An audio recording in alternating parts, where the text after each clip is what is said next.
पायथ्यापासून शिखरापर्यंत निरीक्षण सारे श्लोक शिवनामात राजपुरुष हे माझा शिवभक्तांनो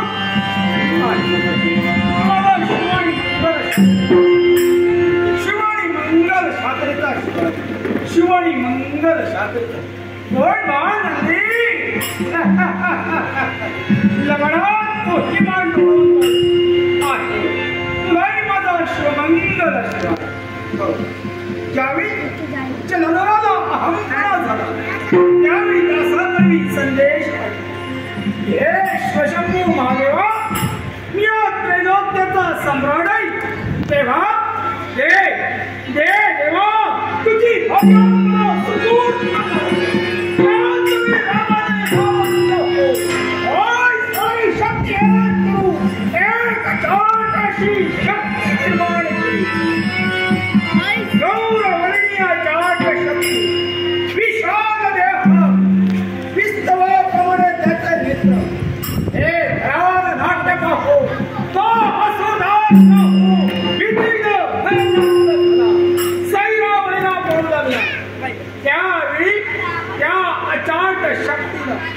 स्वतःच्या मुष्टी प्रहारानं त्या असुर दासानं जर्जर करून एवढंच नव्हे तर अलगद उचलून त्याला पर्वत प्रदेशात फेकून दिलं त्यावेळी त्या अचाट शक्तीनं मला प्रश्न केला तेव्हा मला क्षुधा लागली माझ्या क्षुधेचं शांतवंत त्याच वेळी मध्ये ठरविलं क्षणभर या अचाट शक्तीची सत्व परीक्षा घ्यायची आणि म्हणूनच आमच्या मुखातून शब्द निघाले की हे अचाट शक्ती स्वतःची क्षुधाजनता शांत हवी असेल तर खा खा स्वतःचे हस्तपदाधिक अवयव खा स्वतःचे हस्तपदाधिक अवयव म्हणजे शरीरावरील एक एक अवयव देवाची आज्ञा मान्य करो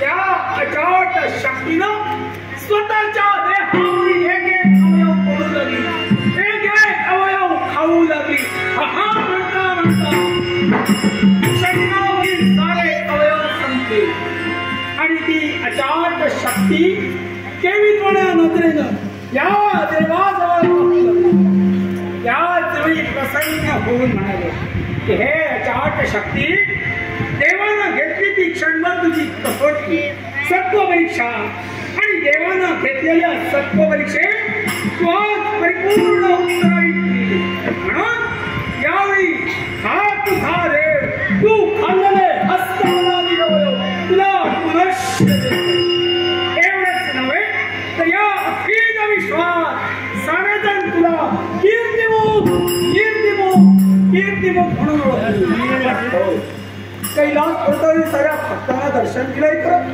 विश्वात असंख्य भक्त आहेत प्रत्येक भक्ताचं सुखदुःख जाणून घेण्यासाठी राम राम राम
सर्व भक्तजनांना आशीर्वाद दिला, पण मनात विचार येऊ लागले. होय की असं घडू नये होतं. ते नको ते तू आज या मृत्यू लोकांच्या ठिकाणी घडलंय. म्हणजे जे मी पाहिलं तेच तू पाहिलंस की काय? म्हणजे मी पाहिलं ते आपण पाहिलं. गिरजे होय. अगो हा प्रमाण तू तुझ्या मित्राला पाहिला आणि तोच प्रमाण मी पाहिला. गिरजे मच्छिंद्रनाथांचे शतशी होय होय गिरजे तो पहा. आणि स्मशानभूमीत ते विखुरले गेले. ही प्रयाग नगरी आणि त्या प्रयाग नगरीची ती स्मशानभूमी आणि त्या स्मशानभूमी एका मच्छिंद्रनाथाच्या हस्ती नाही गिरजे.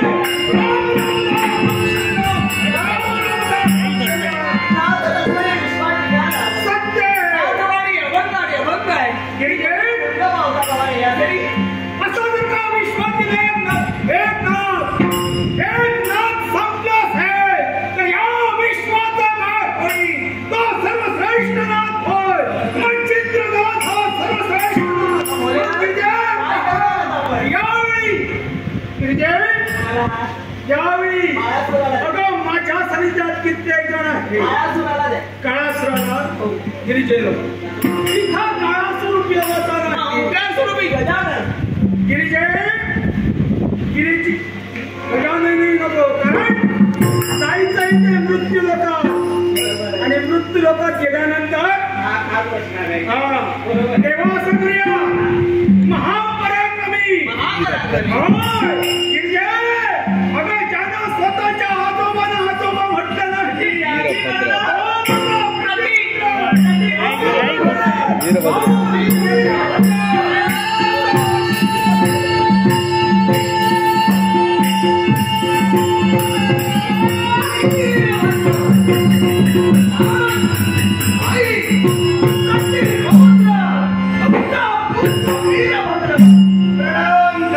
शिवम भवतु शिवम आहे मंगलमय. आश्चर्य वाटलं. मुळात जबाबदारीनं युक्त असणारा हा प्रतिरोध श्वेत पुष्पांचं संरक्षण करत असताना आज तुमच्या हाकेचे शब्द निरंजन मनाचा त्याग करून या प्रतिरोधाला पावलावली देण्याचं कारण ते का? एकच बाळ वीरपुत्रा यावेळी तुला हाक दिली एकाच कारणासाठी. होय तुझ्यावर घोर जबाबदारी घ्यायची आहे. जबाबदारी होय घोर जबाबदारी. पुन्हा शंका मुळातच प्रतिरुद्ध जबाबदारीला युक्त असताना आज आगळी वेगळी जबाबदारी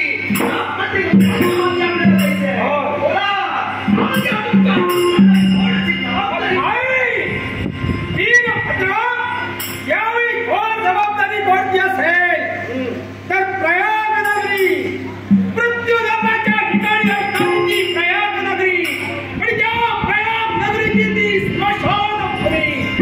त्या स्मशानभूमीत तुला जायचंय आणि त्या स्मशानभूमीत गेल्यानंतर त्या मच्छिंद्रनाथाच्या हस्ती होय सर्वश्रेष्ठ नाव म्हणजे मच्छिंद्रनाथाच्या हस्ती तुला प्रतिरोधाचा शब्द आहे का? फार मोठ्या विश्वासाने जबाबदारी तुम्ही माधवा देणार. प्रयाग क्षेत्राच्या स्मशानभूमी मच्छिंद्रनाथांच्या हस्ती विखुरल्या गेल्या.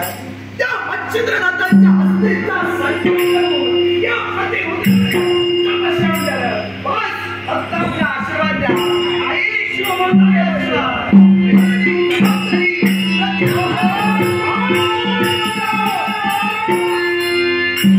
जबाबदारीसाठी उचलत्या पावलाला निघालात.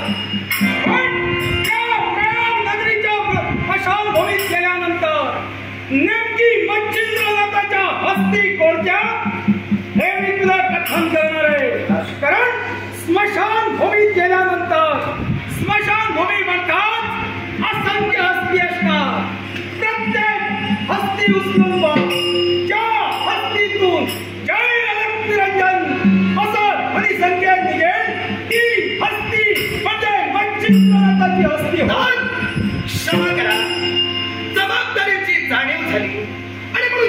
मथुरेच्या दिशेनं प्रयाण करणारा प्रतिरुद्र याची पावलं जागच्या जागी तुम्ही स्थिरावला.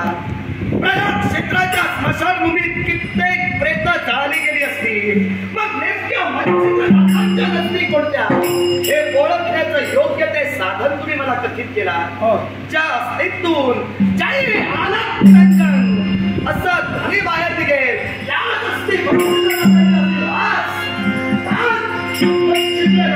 अस्तित्वाचा संचय करून त्यावेळी तुमच्या हस्ती आणली. याच वेळी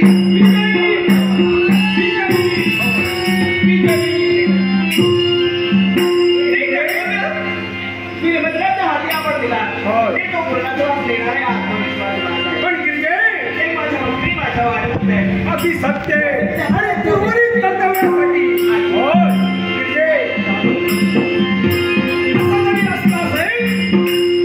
प्रत्येक देवदेवतांना स्वतःच्या कर्तव्याशी निगडीत राहावं लागेल आणि म्हणूनच यावेळी उर्वरित कर्तव्यासाठी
तुझ्या माती मला फार मोठी जबाबदारी द्यायची आहे.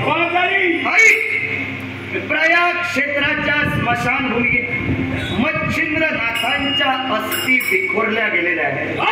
त्या मच्छिंद्रनाथांच्या अस्थींचा संचय कर. ज्या अस्थितून जय आलक निरंजन असा ध्वनी बाहेर निघेल त्या अस्थी मच्छिंद्रनाथांच्या असतील. आणि म्हणूनच प्रतिरुद्राच्या माथी दिलेली जबाबदारी माझ्या ताईला परिपूर्ण करावी म्हणून ही तीव्र ध्वनी घे. अस्थिंचा संचय करणे जबाबदारी पूर्ण करण्यासाठी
सांगितलं होतं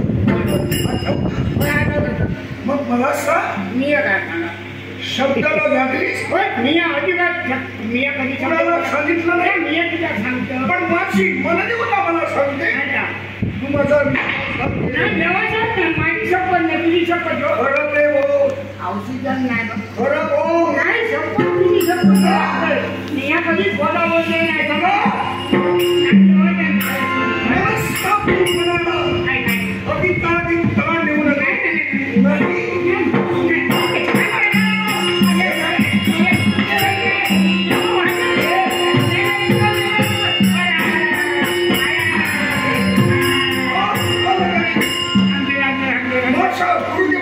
नाही, जिथं ठेवलं होतं तिथं नाही.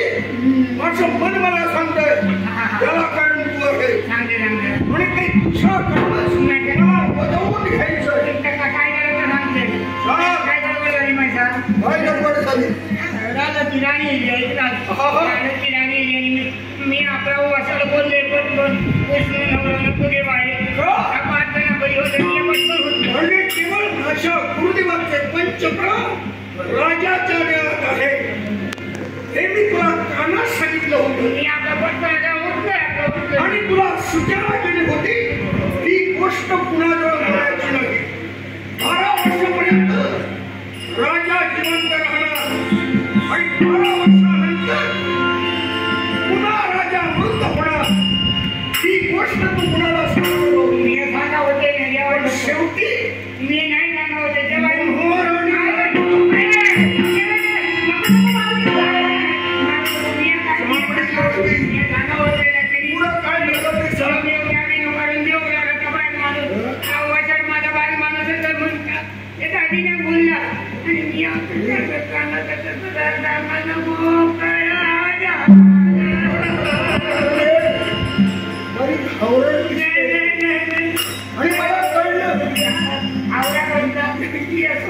एवढी वर्ष या मंदिरात जाऊन तू हेच केलं याचं त्याला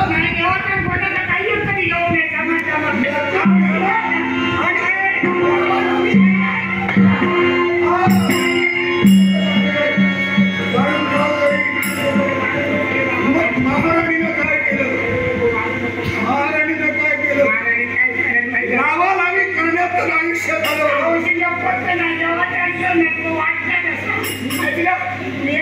बरोबर महाराणींना वाईट सुद्धा पसंत करत नाही असं आणि सैनिक बोलायला आणि मोठं ढकलले गेला चांगल्या त्याचे तुकडे तुकडे करा.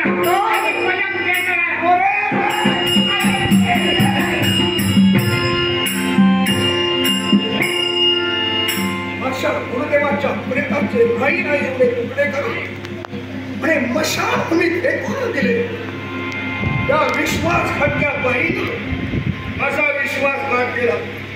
रागाच्या भरा हिच्यावर मी हातही उचलला पण हिचा तरी कसला दोष नाही. हिचा दोष नाही. मला माझ्या घरी अखिल स्त्री जातीला म्हणे धर्माचा शाप आहे. स्त्रियांच्या मुखात कोणती महत्वाची गोष्ट गुप्त राहणार नाही. कुठं ना कुठं तरी ती बोलल्याशिवाय राहणार नाही. अगदी या शापाची प्रचिती आम्हाला आली. शेवटी रागाने हिच्यावर आम्ही हात उचलला. हे गुरुदत्तात्रेय याबद्दल मला क्षमा कर. गुरु भेटीसाठी माझा आत्मा तळमळतोय. आज 12 वर्ष पूर्ण होत आहे. मग गुरुदेवाच्या अस्थी एकत्र करून केवळ गुरुदेवाचं मला दर्शन घ्यायचंय. काही आलं नाही. हरिओम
संशय तदनंतर देवी इथून तू जा म्हणलं तुझ्या दैविकेचा मान करण्यासाठी हा हरिनारायण प्रणाम करतोय.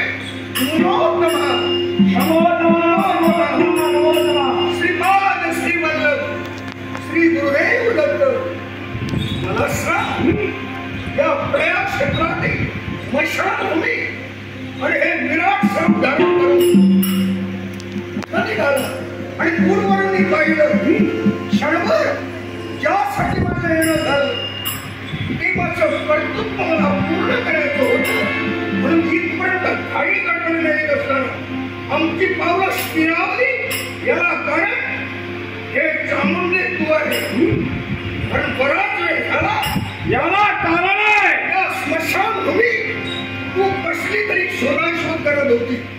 क्षणातच तुला आनंद पण क्षणातच तू कुणाचा तरी तिरस्कार करत होता आणि शेवटी हे देवी ज्यावेळी तुझं निश्चित पूर्ण झालं त्यावेळी तू जायला निघाली. जाण्यापूर्वी तू बोलली झाला माझा कार्यभाग. असा कोणता कार्यभाग या स्मशानभूमी तू पूर्ण केलेला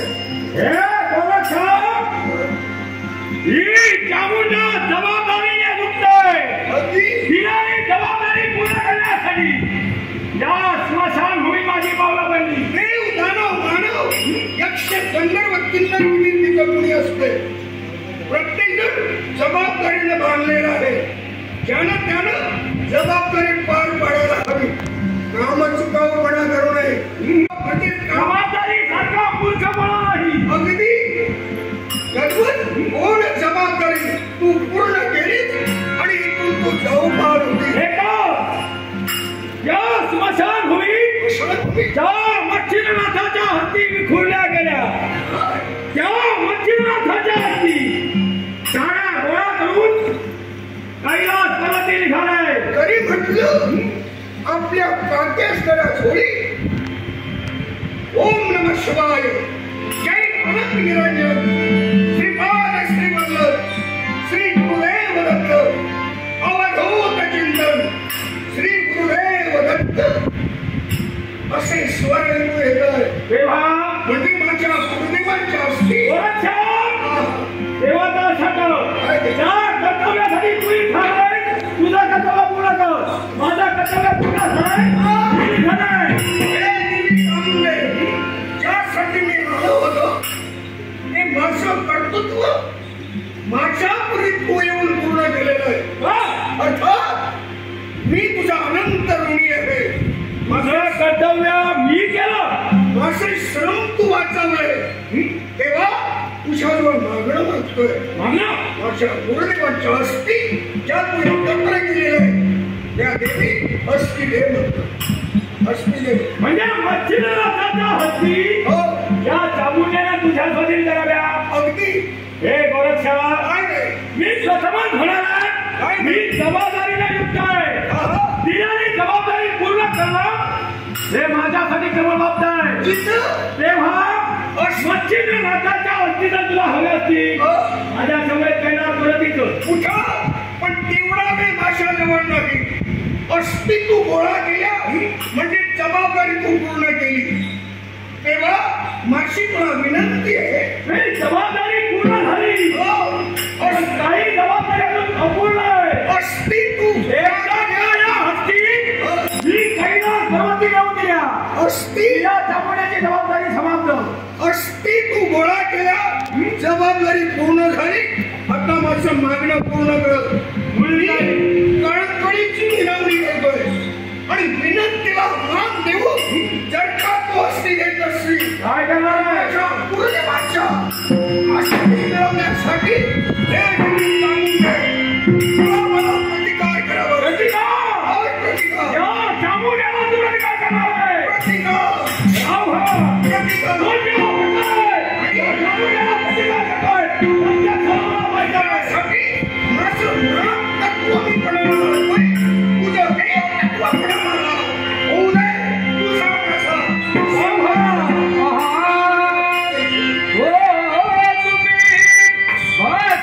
करा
माझ्या नेत्रासमोर तुम्ही का उभे राहिला याची परिपूर्ण जाण प्रतिरोधाला आहे.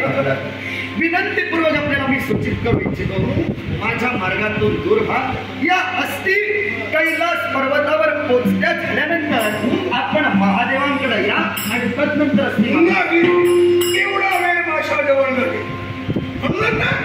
या अस्थीसाठी मी हट्ट धरणार. मग अस्थीसाठी जर तुमचा हट्ट असेल, हट्टाला हट्ट वाढला गेला आणि चामुंडी तळीपासून युद्ध झालं आणि तेच युद्ध होऊ नये, तुमचा माझा शस्त्र होऊ नये, तर माझी तुम्हाला ही विनंती आहे. कोणती? अस्थी नातं हो, अस्थी द्या.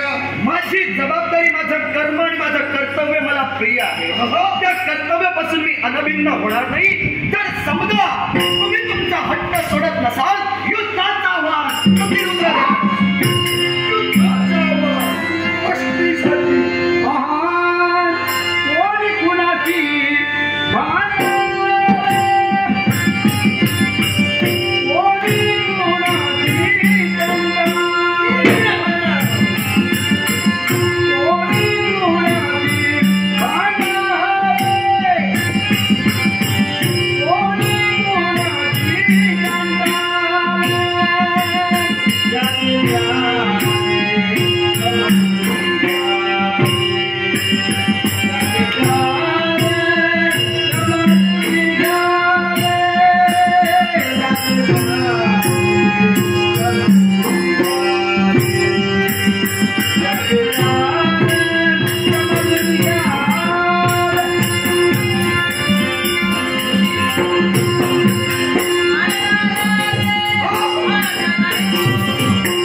परमेश्वरा सामान्य विद्येचे अधिकारी तुम्ही,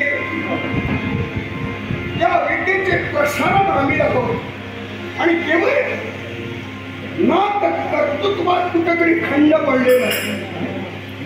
मत्स्यधर नाथाची विश्वाला गरज आहे. शिवाय 12 वर्षापूर्वी मी गुरुदेवाला शब्द दिला, पण तेव्हा त्या गुरुजींना माझा विश्वासघात केल्या कारणानं माझ्या गुरुदेवाच्या प्रेताचे तुकडे तुकडे. मग मला सांगा, माझ्यावर तुमचा अविश्वास होता का? म्हणूनच तुम्ही वीरभद्राला आज्ञा केला की अस्थी एकत्र करायला नाही. वीरभद्रानं काय केलं? माझ्या गुरुदेवाच्या अस्थी गोळा न करता चामुंडेला आज्ञा केली. योगायोगानं तिथं माझं जाणं झालं आणि शेवटी त्यांच्या मशाल या अस्थीसाठी संघर्ष झाला. वीरभद्रा आणि माझ्या सुद्धा संघर्ष झाला. हा संघर्ष तुम्ही का घडवून आणला? यालाही कारण आहे. तेव्हा हा संघर्ष तुम्ही का घडवून आणला? बरं आई, ज्यावेळी ही आज्ञा मी वीरभद्राला केली त्यावेळी वीरभद्राला चामुंडेला नियुक्ती केली. कारण यापूर्वी मच्छिंद्रनाथ आणि वीरभद्र यांचा जेव्हा द्वंद्व झाला त्यावेळी वीरभद्राच्या बाबतीत जो प्रसंग घडला, त्या रागामुळं वीरभद्रानं तिथपर्यंत स्वतः न जाता अनेक शिवगणांचे उच्चारण केलंय. अनेक शिवगणांची भाषा गुरुदेवानी ताडाताड केली होती आणि ते सैन्य अगदी वीरभद्राच्या मनात होतं. नाथाबद्दल वीरभद्राच्या मनात तिरस्कार होता. हे तुम्हाला ज्ञात होतं. म्हणून मुद्दा म्हणून त्याची नियुक्ती केला. अर्थात की नाथ तत्व काय आहे हे पुन्हा त्याला पटलं पाहिजे म्हणून तुम्ही आज्ञा केला. ठीक आहे, हे गोदादेवा महादेवा केवळ म्हणजे या थरार नाट्याचा सूत्रधार आपण हा. अर्थात मग कृपावंत व्हा, दयावंत व्हा आणि अस्थी माझ्या हवाली करा. बरोबर, या हस्ती मी तुझ्या स्वाधीन केल्या असत्या, पण ही वेळ नव्हे. योग्य वेळ येतात या हस्ती तुझ्या स्वाधीन होती नाही. तेव्हा तू जरी मला सांगितलं आजचा दिवस योग्य नाही, ही वेळ योग्य नाही, पण माझ्या द्वाराला आत्मार्थी परमेश्वर मला सांगतोय नाही. तेव्हा मला तुम्ही प्रश्न केला सत्य आहे आणि तो दार शांत व्हावा याच्यासाठी अनेक साधन अंगावर तुम्ही धारण केला. अगदी सत्य. पण तुम्हाला समाधान वाटलं नाही. पण शेवटी आत्मारामाचा जप तुम्ही केला. राम अगदी आत्मारूपी परमेश्वर राम, तोच राम म्हणजे आत्मा सर्वालय. त्याच आत्मारूपी परमेश्वरानं तुमच्याजवळ हट्ट धरलेला. तेव्हा आत्मारूपी परमेश्वरानं बोलत किती जरी हट्टास धरलास तरी आताच्या घडीला तरी तुला सपोर्ट होणे नाही. मग माझ्या द्वारा आत्मारूपी परमेश्वर ही वेळ योग्य आहे म्हणून सांगतोय. कारण 12 वर्षापूर्वी गुरुदेवानी परकाया प्रवेश केला होता. आज 12 वर्ष संपतोय. गुरुदेवानी मागचा पुढचा विचार करूनच नाथांची 12 वर्षाची मर्यादा केले करूनच 18 दिवस शेवटचा हे निश्चित केलेलं होतं. मग गुरुदेवाने ही चुकीचं सांगितलं नाही. दिवस जरी शेवटचा असला तरी घटिका अजून शिल्लक आहे. घटिकेला सुपूर्त होणे नाही. मग घटिका किती असू नये, पण हे देवा या अस्थीसाठी वेळ या देवाबरोबर संघर्ष मग स्वीकार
क्षणभर घेतली आणि तुमच्या चेहऱ्यावर मला हास्य दिसू लागलं. एवढा वेळ तुमच्या चेहऱ्यावर मला राग दिसत होता, पण क्षणातच तो राग कुठल्या नाहीसा होत तुमचा चेहरा मला हसरा दिसू लागला. गावातल्या गावात तुम्ही स्मित हास्य करता, याला मी समजावं तरी का? बरं नाही, क्षणभर घेतली ती तुझी कसोटी आणि घेतलेल्या कसोटीत तू परिपूर्ण उत्तरही म्हणजे माझ्या गुरुदेवतेबद्दल आमच्या मनात आत्मीयत आहे. एक शिष्य आपल्या गुरुसाठी काय प्रयत्न करतोय याची तुम्हाला चाचपणी करायची. तुम्ही संतुष्ट हो, मग हवं तेव्हा मला अन्य काही नको. फक्त मला गुरु भेट याच्यासाठी असते कथा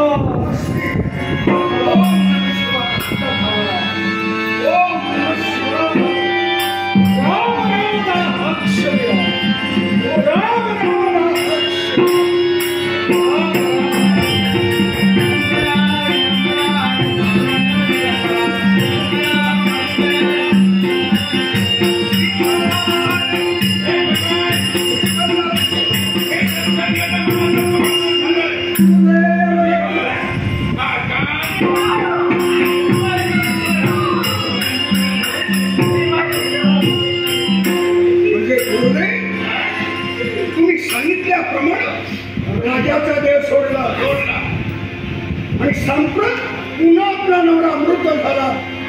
म्हणूनच देव कृपे करून ठायल्या रडत आज शिवचरणापर्यंत महाराणी आलेले. आता जगण्याचा अधिकार मला सती जायचं. तुला सती जाता येणार नाही. स्त्री धर्माचे आहे पण जाता येणार नाही. त्या मुलाला आईच्या पांढऱ्याची गरज आहे. आम्ही सगळं देऊ शकतो पण आईचा पांढरा देऊ शकत नाही. तो अधिकार आणि कार्य तुझं आहे. महाराणीची तुम्ही समजूत घातला पण समाजाची समजूत कोण घेणार आहे? कारण राजाच्या द्या तुमचे पंचप्राण या महाराणी रेवतीचा 12 वर्षावर तुम्हाला संवाद लागला आणि त्या संवासातून महाराणीला पुत्ररत्नाची प्राप्ती झालेली आणि तेणेकरूनच सर्वजण आपापसात तुझमुस्त नाथ हे ब्रह्मचारी. मग या तऱ्हेनं हे मस्जिदला कर्मचारी का बनले? याला कारण आहे. सर्वजण बोलतात करता कविता अर्था भगवंत आहे. त्यानं मला निमित्ताला पुढे केलं पण सर्वांच्या समाधानात जाणतोय. हा मी परकाया प्रवेश का केला?